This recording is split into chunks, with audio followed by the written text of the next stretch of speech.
नमस्कार, हमारी खास पेशकश में आपका स्वागत है। मैं हूं मनोज मानस और अहम खबर से बुलेटिन की शुरुआत करते हैं। लखनऊ से पहली खबर है, शाम 6 बजे राजभवन जाएंगे सीएम योगी। आपको बता दें, आज शाम 6 बजे राज्यपाल से सीएम योगी मुलाकात करेंगे और कुछ ही देर में सीएम योगी राज्यपाल से मिलने पहुंचेंगे। उन्होंने 6 बजे का समय लिया था। राजनीतिक गलियारों में अब यह चर्चा का विषय बना हुआ है। आपको बता दें, राज्यपाल से सीएम की मुलाकात पर अब राजनीतिक गलियारों में चर्चा का विषय बना हुआ है। कुछ ही देर में मुख्यमंत्री राज्यपाल से मिलने पहुंचेंगे। आपको बता दें, थोड़ी देर में राजभवन जाएंगे सीएम योगी। तो सीएम का राज्यपाल से मिलना चर्चाओं का विषय बना हुआ है। राजनीतिक गलियारों में यह चर्चा का विषय बना हुआ है। सीएम योगी ने राज्यपाल से मिलने का समय लिया है, 6 बजे मिलने का समय लिया था और अब कुछ ही देर के बाद राज्यपाल से मिलेंगे मुख्यमंत्री। राजनीतिक गलियारे में यह चर्चा का विषय बना हुआ है। मुख्यमंत्री की राजभवन में राज्यपाल से मुलाकात होगी और इस मुलाकात के अब कई मायने निकाले जा रहे हैं और राजनीतिक गलियारों में इसकी चर्चा भी होने लगी है। तो सीएम योगी ने राज्यपाल से मिलने का समय मांगा है। आपको बता दें, कुछ ही देर में राज्यपाल आनंदीबेन पटेल से मिलेंगे मुख्यमंत्री योगी आदित्यनाथ। और कौशलेंद्र उपाध्याय हमारे साथ लाइव लखनऊ से हमारे साथ जुड़ चुके हैं। कौशलेंद्र, राजनीतिक गलियारों में यह चर्चा का विषय बना हुआ है। 6 बजे का समय मुख्यमंत्री ने राज्यपाल से मांगा था और कुछ ही देर के बाद मुख्यमंत्री की मुलाकात राज्यपाल से होगी। राजनीतिक गलियारों में यह चर्चा का विषय बना हुआ है। कौशलेंद्र,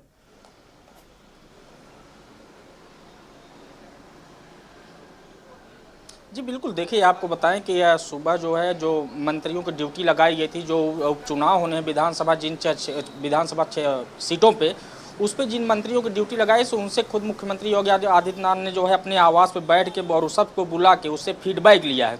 उसके बाद 12 बजे खबर आई कि राज्यपाल से 6 बजे मिलने का समय मांगा है। उसके बाद वहां से समय मिल चुका है। अभी कुछ देर में मुख्यमंत्री योगी आदित्यनाथ हमारे पीछे राजभवन जो गेट है यहाँ से एंट्री करेंगे और राज्यपाल से मुलाकात। लेकिन चर्चा ये है कि जो मानसून सत्र को लेके जो चर्चा होनी है उस पर जो है बातचीत होगी।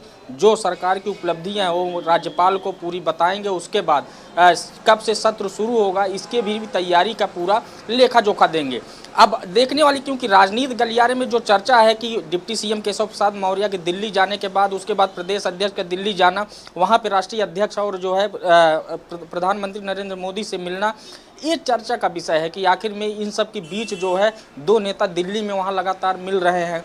उसके बाद लेकिन बयानबाजी किसी की तरफ से नहीं की गई है।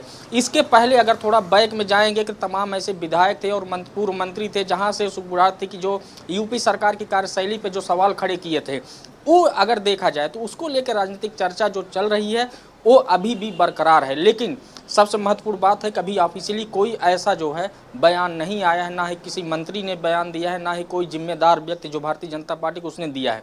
लेकिन दिल्ली में जो चीज़ें चल रही हैं वो सबके सामने हैं। वहाँ पे एक डिप्टी सीएम केशव प्रसाद मौर्य और प्रदेश अध्यक्ष भूपेंद्र चौधरी मौजूद हैं और लगातार उन नेताओं से संपर्क में है और बातचीत भी किए हैं। अब कुछ देर में वहाँ जो दिल्ली की जो खबर आ रही है कि वहाँ पे प्रधानमंत्री से गृह मंत्री अमित शाह मिलने जाने वाले हैं, इसको लेकर भी लोगों में चर्चा का विषय है।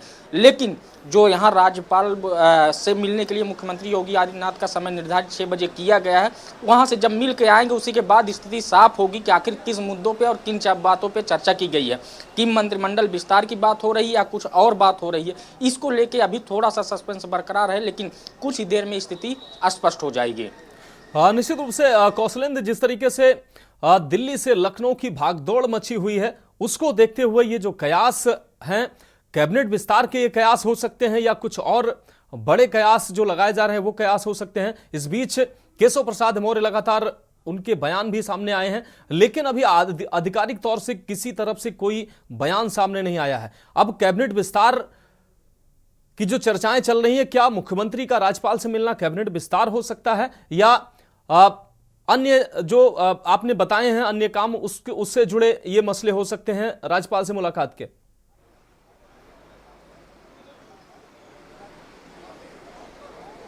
देखिए अभी स्थिति स्पष्ट नहीं। हालांकि सुबह ही डिप्टी सीएम केशव प्रसाद मौर्य ने जो ट्वीट किया था, उसके बाद समाजवादी पार्टी के राष्ट्रीय अध्यक्ष अखिलेश यादव ने जो ट्वीट किया, उसके बाद देखिए केशव प्रसाद मौर्य का 3:30 बजे ट्वीट आता है और उस पर जवाब लिख है समाजवादी पार्टी राष्ट्रीय अध्यक्ष अखिलेश यादव को लेके कि सपना भूल जाएं कि गुंडों की पार्टी की सरकार कभी आएगी। लेकिन जो पहला जो ट्वीट उनका था, उनको देखिए, सरकार से बड़ा संगठन है और जो कार्यकर्ताओं का जो दर्द है वो मैं समझ सकता हूं।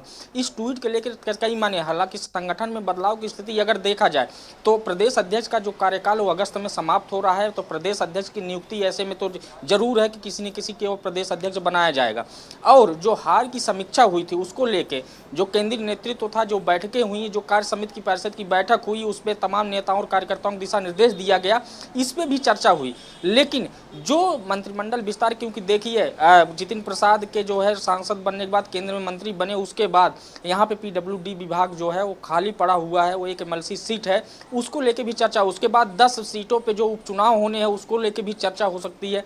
लेकिन जो राज्यपाल से मुलाकात का जो एक दौर है, तो इसमें सिर्फ 2 ही चीजें हो सकती है, या मंत्रिमंडल का विस्तार हो सकता है, या तो फिर जो मानसून सत्र को लेकर जो चर्चा होनी है वो हो सकता है। तो इन सब चीजों को देखने के बाद ही स्थिति स्पष्ट हो जाएगी कि आखिर में कुछ देर बाद जब राज्यपाल से मुख्यमंत्री योगी आदित्यनाथ मिलते हैं, उसके बाद कौन बयान देता है, क्या बयान आते हैं, इसको लेकर वह बात स्पष्ट हो जाएगी। निश्चित रूप से राज्यपाल से मुलाकात के बाद ही ये सामने आ पाएगा कि आखिर मुलाकात की वजह क्या है। कौशलेंद्र, आप हमारे साथ बने रहिए, आगे भी हम आपसे अपडेट लेंगे। फिलहाल इस खबर पर जानकारी देने के लिए आपका बहुत शुक्रिया। तो आपको बता दें, थोड़ी देर में राज्यपाल से मिलेंगे सीएम योगी। 6 बजे का समय दिया हुआ था और कुछ ही देर में यह मुलाकात हो सकती है।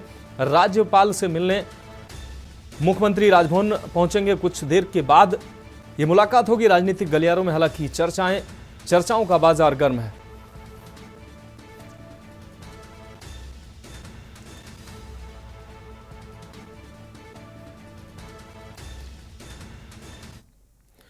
और अब हम बात करेंगे उपचुनाव पर मंथन जुटे सरकार और संगठन।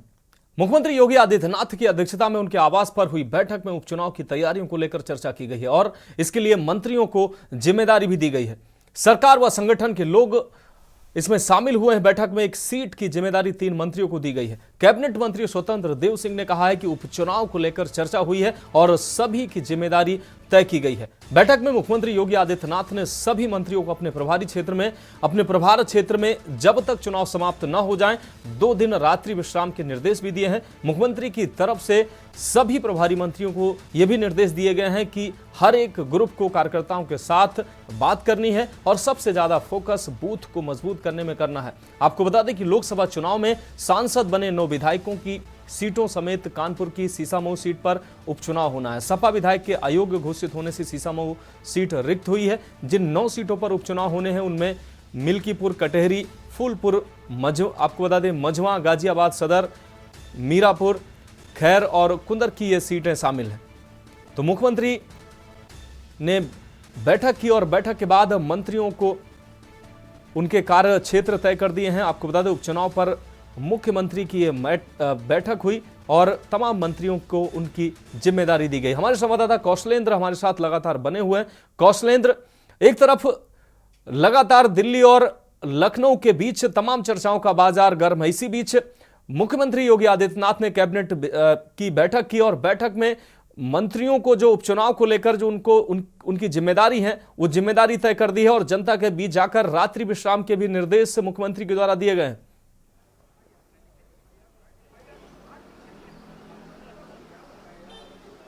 जी बिल्कुल, देखिए आपको बताएं कि अभी हाल ही में 7 राज्यों में जो 13 विधानसभा सीटों पे उपचुनाव हुए उसके जो रिजल्ट आए, वो परिणाम अगर देखेंगे तो एनडीए के लिए कहीं अच्छे साबित नहीं हुए हैं। सिर्फ 2 सीटों पे ही भारतीय जनता पार्टी को जीत मिली है जी। उसको लेके, क्योंकि उत्तर प्रदेश बड़ा राज्य है, उसके बाद यहाँ 10 विधानसभा सीटों पर उपचुनाव होने हैं।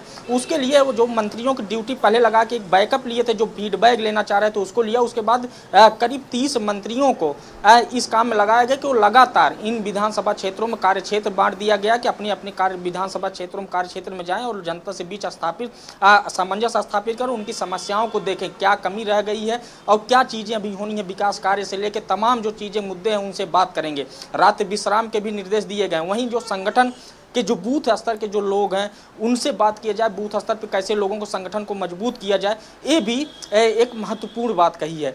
अब जो मंत्री हैं वो अपने जिनको कार्य क्षेत्र में जिस विधानसभा क्षेत्र का मिला है वहाँ पे जाके उन लोगों से बातचीत करेंगे और लोगों के बीच में अपना जो है बात को रखेंगे और वहाँ की जनता जो स्थानीय लोग हैं उनसे बातचीत करके उनके जो मामले होंगे, जो उनकी समस्याएं होंगी उनको करने का काम करेंगे और उसके लिए उनको खुली छूट दी है, चाहे वो जो भी अधिकारी हो, चाहे जो भी अगर तत्काल कोई काम रुकता है तो उसके लिए किसी से परमिशन लेने के तत्काल वो अधिकारी को बुला के उनकी समस्याओं को दूर किया जाए। क्योंकि 10 विधानसभा सीटों पर जो उपचुनाव है इसमें जो है 3 सीटें भारतीय जनता पार्टी के पास थी, 2 उनके सहयोगी दल निषाद पार्टी और अपना दल के पास थी 5 थी और 5 समाजवादी पार्टी के पास थी।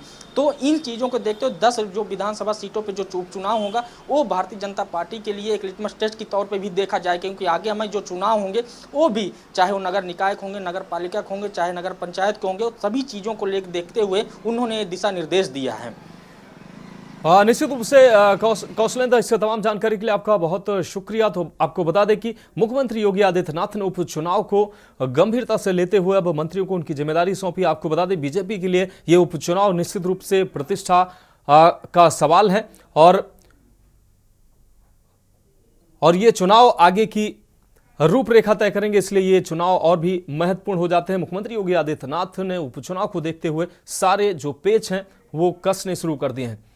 अब बात करते हैं अगली अहम रिपोर्ट की, अखिलेश यादव का तंज बीजेपी की जंग। आपको बता दें बीजेपी में चल रही खींचतान के बीच सपा अध्यक्ष अखिलेश यादव ने कहा कि भाजपा अंदरूनी झगड़ों के दलदल में फंसती जा रही है। ये लोग तोड़फोड़ की जो राजनीति दूसरे दलों में करते थे वही अपने दल में भी अब ये कर रहे हैं। सपा अध्यक्ष अखिलेश यादव ने कहा कि भाजपा में कुर्सी की लड़ाई चल रही है, जिससे कि शासन प्रशासन आपको बता दें शासन प्रशासन ठंडे बस्ते में चला गया। जनता के लिए सोचने वाला भाजपा में अब कोई नहीं है।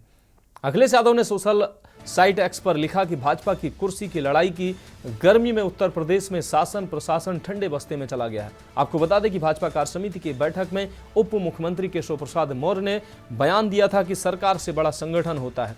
इसे लेकर पार्टी में सियासी आग भड़क उठी। केशव प्रसाद मौर्य 1 महीने में प्रदेश में कैबिनेट व अन्य बैठकों में भी शामिल नहीं हुए, जिसको देखते हुए तमाम कयास भी लगाए जाने लगे और अब अखिलेश यादव का भी तंज सामने आया है। अखिलेश यादव ने बीजेपी पर तंज कसते हुए कहा है कि भाजपा की जो अंदरूनी लड़ाई है वो अब बढ़ती जा रही है और जनता उसमें पिसती नजर आ रही है। जनता का कोई सुध लेने वाला नहीं है और भाजपा और की संगठन और सरकार की जो लड़ाई है वो खुलकर सामने आई है। अखिलेश यादव ने ये तंज और कटाक्ष किया है। तो भाजपा में कुर्सी की लड़ाई पर अखिलेश यादव का ये तंज सामने आया है। इनको आज समाजवादी पार्टी में शामिल कर करके और साथ ही साथ इनके साथी सहयोगी आए हैं, मैं उन सभी साथियों का बहुत बहुत धन्यवाद और आभार प्रकट करना चाहता हूं। हाल ही में जो संविधान बचाने के लिए जो आह्वान किया था, पीडीए की लड़ाई को और मजबूत करने के लिए लगातार इन्होंने और इनके साथियों ने हमें जमीन पर मदद करने का काम किया है। जो इनका संघर्ष रहा, इनका सहयोग रहा, उसका परिणाम ये हुआ है कि मोहनलालगंज लोकसभा आपकी पार्टी बहुत ऐतिहासिक वोटों से जीत करके गई।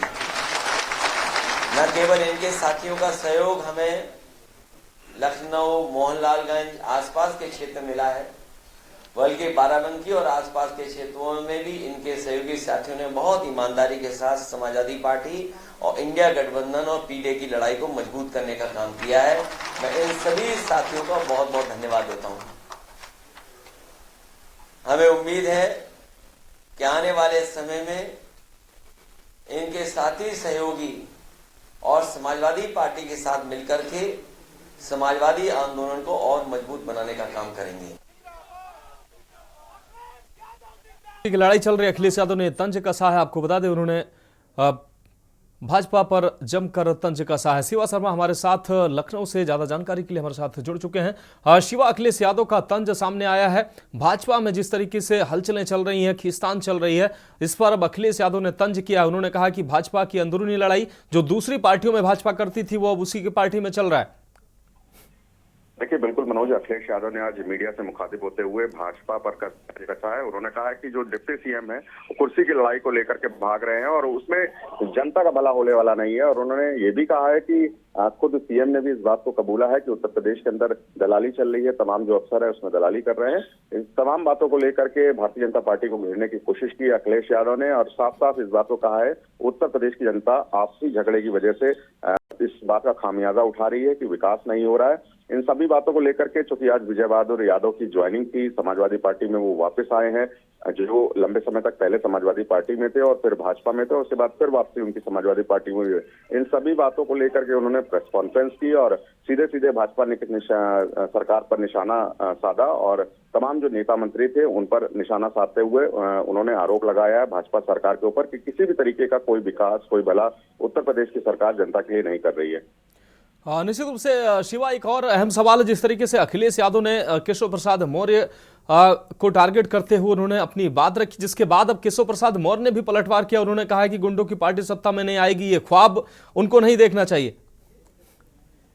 देखिए, जरूर चूंकि विरोधी पार्टी में है समाजवादी पार्टी, ऐसे में अखिलेश यादव का अगर कोई भी बयान होता है तो कोई ना कोई जो नेता है वो इस बात की आवाज उठाता है और केशव प्रसाद मौर्य ने भी इस बात को उठाया है अखिलेश यादव के बयान के बाद में और सफाई देने की कोशिश की है। तो जरूर जिस तरीके से कल केशव प्रसाद मौर्य ने अपने एक्स पोस्ट पर लिखा था कि संगठन से बड़ा कोई नहीं है, सरकार भी नहीं है, उसी का हवाला देते हुए अखिलेश यादव ने अपना बयान जारी किया था। तो सब कुछ अगर सोशल मीडिया साइट पर अगर प्रसारित होता है तो उसका जो नेता प्रतिपक्ष या कहा जाए या जो विरोधी पार्टी है उसका फायदा अखिलेश यादव ने आज उठा करके भारतीय जनता पार्टी को घेरने का प्रयास किया है।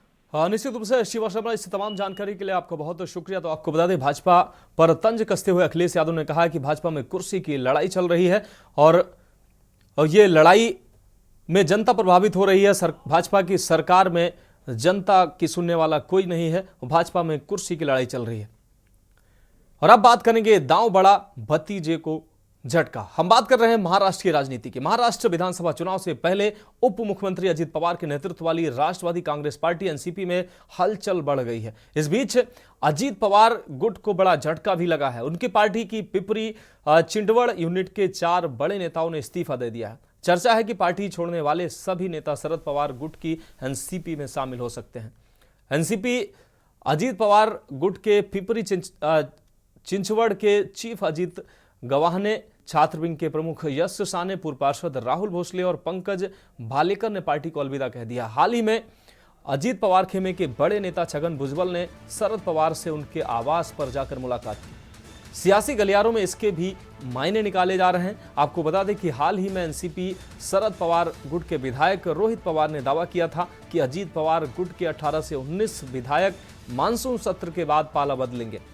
पिछले दिनों खुद शरद पवार ने भी इसके संकेत दिए थे। सीनियर पवार ने दावा किया था कि उनके भतीजे के गुट के कुछ विधायकों ने उनकी पार्टी के नेता जयंत पाटिल से मुलाकात की है।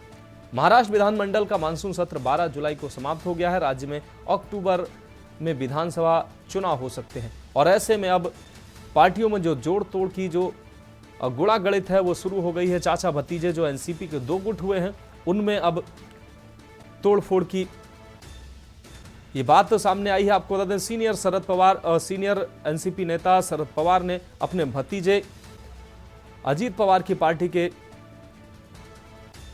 नेताओं के संपर्क में होने की बात कही है और फिलहाल 4 नेताओं ने अजित पवार गुट से इस्तीफा दिया है और उनके संकेत जो सामने आ रहे हैं वो ये कह रहे हैं कि शरद पवार गुट में ये लोग शामिल हो सकते हैं।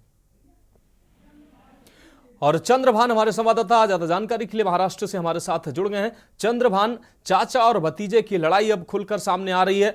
बड़ा झटका लगा है अजित पवार गुट को। शरद पवार गुट के विधायक ने कुछ दिन पहले दावा किया था कि एनसीपी अजित पवार गुट के कई विधायक उनके संपर्क में है और अब 4 नेताओं ने अजित पवार गुट से इस्तीफा दे दिया है।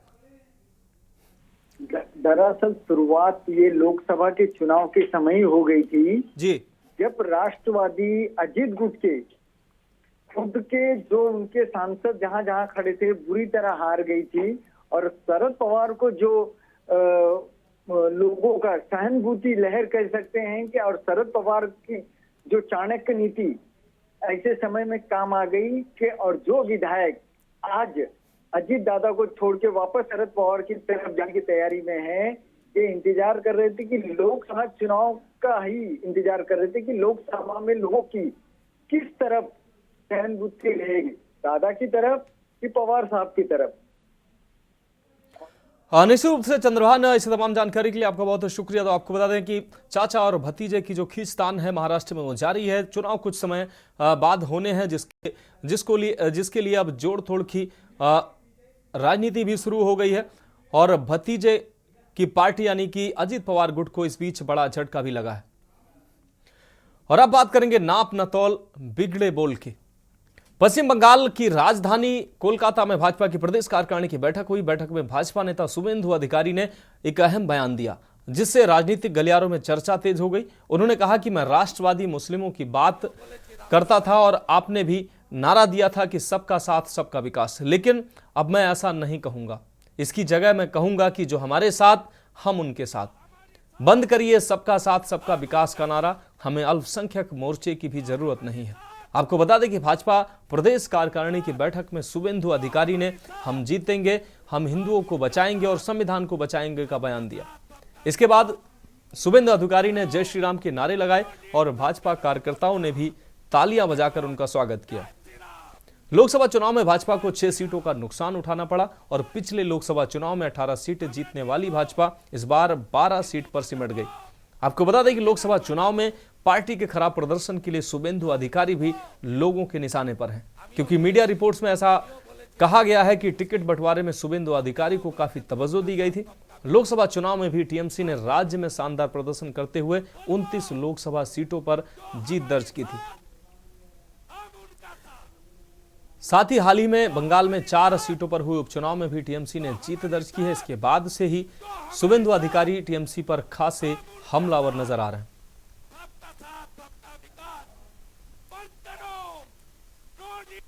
আমরা জিতবো, হিন্দু বাঁচাবো, সংবিধান বাঁচাবো। আর বলবো, আমিও বলেছি রাষ্ট্রবাদী মুসলিম, আপনারাও বলেছেন সবকা সাথ সবকা বিকাশ। আর বলবো না, বলবো जो हमारे साथ हम उनका साथ, जो हमारे साथ हम उनका साथ, सबका साथ सबका विकास। बंद करो नो नीड संख्यालघु मोर्चा। ভালো থাকুন। जय श्री राम, जय श्री राम, जय श्री राम। और अब बात करेंगे डायरिया का प्रकोप, नल जल का खौफ। जांजगीर चांपा जिले के ग्राम कोसीर में डायरिया से 80 से अधिक ग्रामीणों की तबीयत बिगड़ी है। आपको बता दें छत्तीसगढ़ का यह मामला है। नल जल योजना से घर में लगे नल का पानी पीने से तबीयत खराब हुई है। पामगढ़ सीएससी अस्पताल में 35 से अधिक मरीजों का इलाज चल रहा है। पामगढ़ सीएससी अस्पताल में उपचार के लिए पहुंचे मरीजों से पता चला है कि उन्होंने जल जीवन मिशन के तहत गांव में नल से सप्लाई होने वाले पानी पीने के बाद रात को उल्टी दस्त होने लगी। डायरिया से बीमारी होने पर गांव कोसीर जाकर निरीक्षण किया गया। गांव में 3 दिवसीय स्वास्थ्य शिविर भी लगाया गया। टेप नल की पानी पीने से तबीयत बिगड़ी है, जिसमें पटेल पारा और यादव पारा में ज़्यादा मरीज पाए गए हैं। पीएचई विभाग के अधिकारियों को इसकी जानकारी भी दी गई है। तो नल जल योजना के तहत सप्लाई के पानी पीने से लोग बीमार हुए हैं। डायरिया से 16 वर्षीय किशोर की मौत भी हुई है। 80 से ज़्यादा मरीज डायरिया के शिकार हुए हैं। कई गांव में सप्लाई के पानी पीने से लोग पीड़ित हुए हैं। जल नल योजना का पानी पीने से लोग बीमार हुए हैं।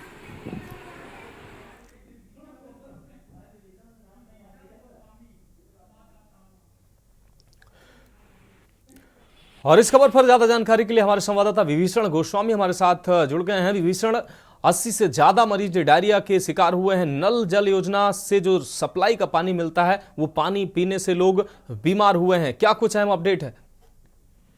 जी सर, हम आपको बता दें जांजगीर चांपा जिले के पामगढ़ में 16 वर्षीय बच्चे की डायरिया से मौत हो गई। ये डॉक्टरों की लापरवाही मानी जा रही है। जहाँ नर्स और वार्ड बॉय के इलाज से, रात भर चली इलाज से बच्चे को पामगढ़ अस्पताल लाया गया, जहां उसको मृत घोषित कर दिया गया। अभी तक मरीजों की बढ़ने की संभावना जताई जा रही है। जांजगीर की बात करें तो जिला हॉस्पिटल में पूरा हॉस्पिटल फुल है, वहां मरीजों को रखने के लिए बेड खाली नहीं है। हाँ विभीषण, अगर बात किया जाए कि कितने क्षेत्र में कितने क्षेत्र के लोग या कितने गांव के लोग इससे पीड़ित हुए हैं जो नल जल योजना के तहत सप्लाई पानी पीने से ये डायरिया से पीड़ित हुए हैं? ये डायरिया के असर कोसीर ग्राम में ही है और आसपास के लोग उससे भयभीत हो चुके हैं, काफी डरे हुए हैं कि कहीं दूसरे गांव में डायरिया की प्रकोप न फैल जाए। तो जिले की बात करें तो जिले में भी करीब 100 से अधिक मरीज जिला हॉस्पिटल पहुंच चुके हैं डायरिया के प्रकोप से। और जो है लोग जो है डायरिया के प्रकोप से भयभीत हैं, वो अपने सुरक्षा के लिए मेडिकलों से दवाई ले जा रहे हैं कि हमको कहीं इस प्रकोप को झेलना ना पड़े। विभीषण, क्या जिस गांव में ये लोग, कोशीर गांव की अगर बात कर रहे हैं, जहां पर लोग ये 80 से ज्यादा लोग डायरिया से पीड़ित हुए हैं, यहां पर क्या स्वास्थ्य शिविर लगाया गया है स्वास्थ्य महकमे के द्वारा? जी सर, यहाँ पे स्वास्थ्य शिविर लगाया गया है, लेकिन जो एंडोलॉजिस्ट होते हैं पहुंच नहीं पाए थे और रात को वार्ड बॉय और नर्सों से इलाज जारी था। वहाँ बटल ट्रीटमेंट दिया जा रहा था, लेकिन बच्चे की हालत जो काफी गंभीर होती गई और उसकी हालत बिगड़ गई, जिसको ग्राम से पामगढ़ हॉस्पिटल लाया गया, जहां उसे मृत घोषित कर दिया गया। हाँ, निश्चित रूप से विभीषण, इससे तमाम जानकारी के लिए आपका बहुत शुक्रिया। तो आपको बता दें, नल जल योजना का पानी पीने से लोग बीमार हुए, 80 से ज्यादा लोग डायरिया से पीड़ित हुए हैं और इसमें एक किशोर की मौत की भी खबर सामने आई है। तो स्पेशल हमारी खास पेशकश में अभी के लिए मेरे साथ इतना ही। मुझे दीजिए इजाजत और आप देखते रहिए के न्यूज इंडिया। आप देख रहे हैं के न्यूज, खबरों का सारथी।